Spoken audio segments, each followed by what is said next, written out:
This morning, I'm going to be traveling to an archipelago 900 kilometers off the coast of Ecuador.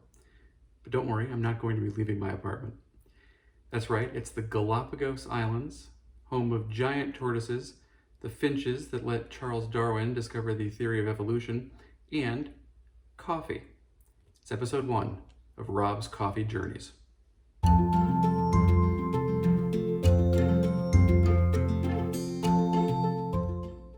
This is Galapagos La Tortuga. It was roasted by Paradise Roasters based out of Minneapolis, Minnesota, and it is part of their Rare Coffees subscription, which I signed up for because the idea of trying a lot of different rare coffees was exciting to me.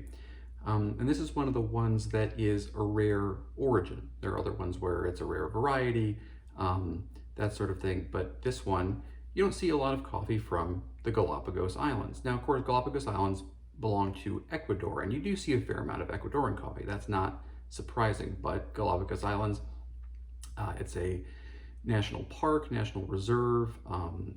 You can't have pesticides there, so all the coffee has to be organic, and not a lot of coffee grown there, not a huge amount. So that does make it a pretty rare origin, which is cool. The Galapagos Islands also don't have the high altitudes that you find in mainland South America, where coffee is frequently grown in foothills of the Andes, that sort of thing. This coffee was only grown at about 200 to 450 meters above sea level, which is not a lot by coffee standards. Most coffee grown 1,200, 1,500, 2,000 meters above sea level. However, the reason that coffee is grown at altitude is cooler temperatures. Coffee plant grows slower, complex acids and sugars in the beans and in the fruits have time to develop. So that is something that can be done at lower altitudes if conditions are right. And the Galapagos Islands happen to be affected by the Humboldt Current, a cool ocean current in the Pacific. And that keeps the temperatures a little bit milder and means that you can have relatively complex coffees at lower altitudes. So that's what we've got here. So yeah, Galapagos La Tortuga. I'm gonna make it, and then I'm gonna drink it, and then we're gonna see.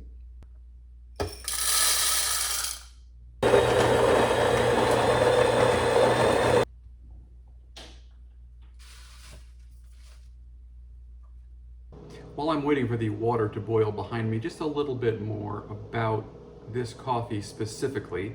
So it's from the islands of Santa Cruz and San Cristobal in the Galapagos. The producers are the Asociación de Cafetaleros de Santa Cruz. I probably pronounced that terribly.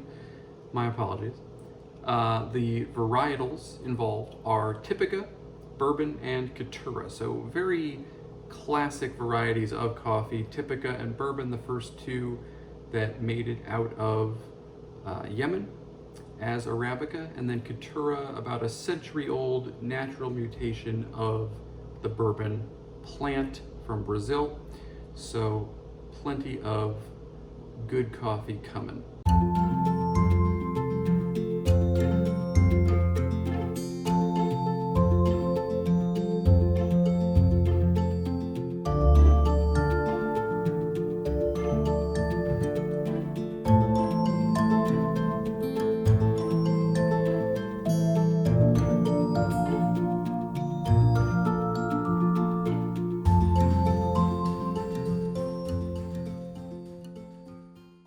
The coffee's had some time to cool,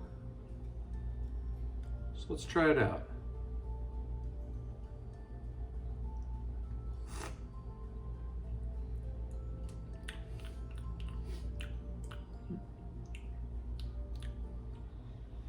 It's pretty nicely balanced, I would say. There's definitely an acid pop that you get right at the start. Pretty standard.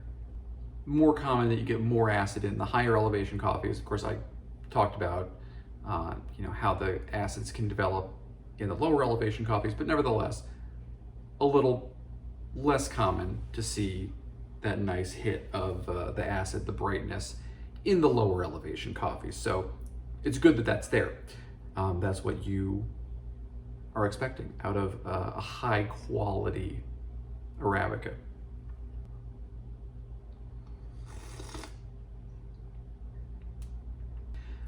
A little bit of spice notes. A little spicy, like a nutmeg kind of. Good body, pretty nicely balanced. Not too light, but not too overly heavy and syrupy.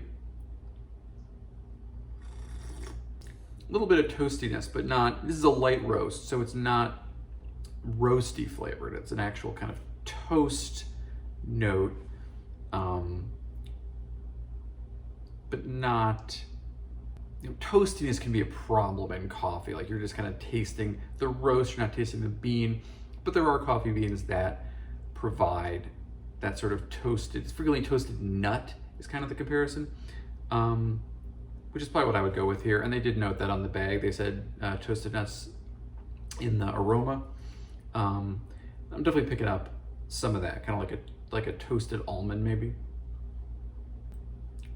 Very drinkable, very drinkable. Always good.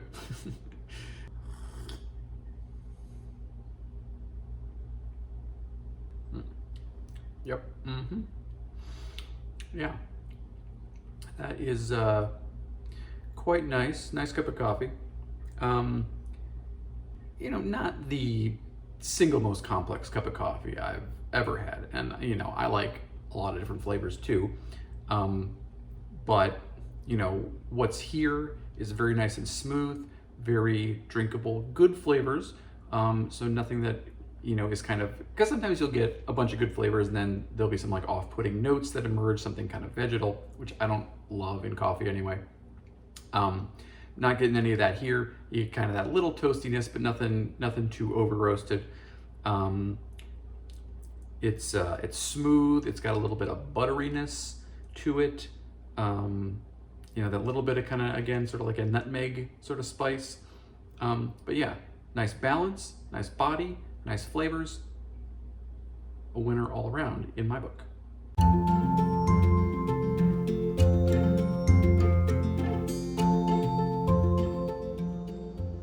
If you were interested in trying the Galapagos La Tortuga coffee, Paradise still has some available on their website as of this recording.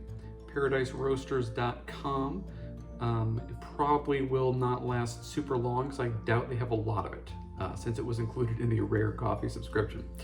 Yeah, you get 4 ounces for $19.95. Obviously not cheap.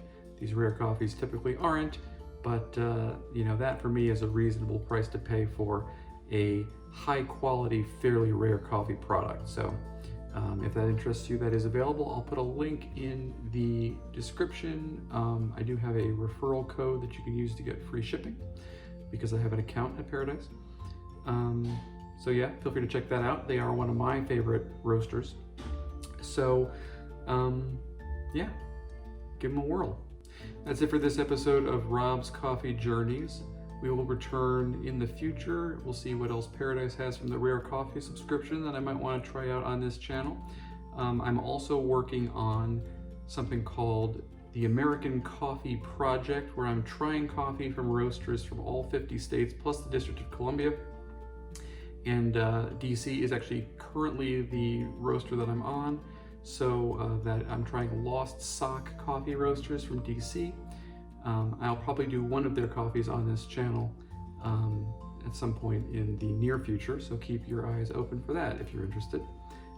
There's also a blog, americancoffeeproject.blogspot.com. I'll put a link down below. Hopefully I got the address right off the top of my head, but I'll put a link down below anyway. And that has all the states I've done so far and all the states that I will be continuing to do into the future, but I will also try to maybe review those on this channel as well. So until next time, I'm going to go finish this delicious coffee, and we'll see you soon.